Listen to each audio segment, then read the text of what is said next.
Beaucoup d'hommes ont une vision simpliste où la réconciliation équivaut à un retour immédiat à une vie conjugale normale. Partager à nouveau le même toit, le même lit, reprendre une routine quotidienne familière et renouer avec l'intimité physique avec votre épouse. Mais en réalité, cette vision est loin de refléter la complexité d'une véritable réconciliation. Vous n'essayez plus de redevenir le couple d'avant, mais de créer une nouvelle dynamique basée sur une connexion plus authentique et des fondations plus solides.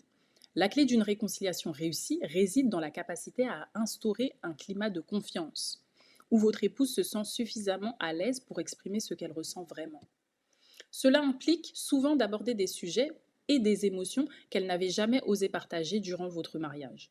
Par exemple, si elle commence à vous confier des pensées ou des sentiments enfouis depuis longtemps, c'est un signe fort que vous êtes en train de créer un espace où elle se sent enfin en sécurité.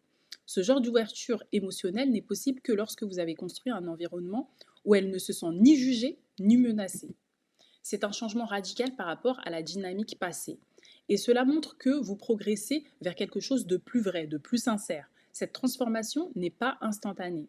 Mais chaque petite avancée dans cette direction est une victoire qui vous rapproche de la véritable réconciliation. Un autre indicateur que vous êtes sur la bonne voie, c'est votre capacité à gérer les conflits différemment. Là où autrefois, lorsque vous étiez marié, des discussions auraient pu dégénérer, vous apprenez à les transformer en opportunités pour renforcer votre lien.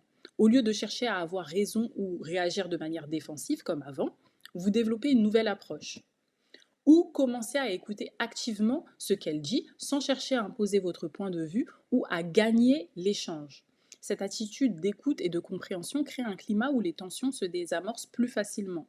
Au fil du temps, cette nouvelle manière de communiquer devient une seconde nature pour vous. Elle doit devenir une seconde nature pour vous. Et elle permet de résoudre les désaccords avec bien plus d'empathie et de respect mutuel. Finalement, ce processus de réconciliation ne consiste pas simplement à revenir en arrière et à tenter de recréer ce que vous aviez, puisque ce que vous aviez n'était pas solide de toute façon, donc ça ne sert à rien. Il s'agit de reconstruire une relation entièrement nouvelle, où les erreurs passées ne sont plus répétées et où chacun se sent aligné avec ses besoins et ses valeurs. Ce n'est pas un chemin facile ni rapide, je vous le rappelle, mais c'est celui qui mène à une relation plus authentique, où les deux partenaires peuvent vraiment s'épanouir.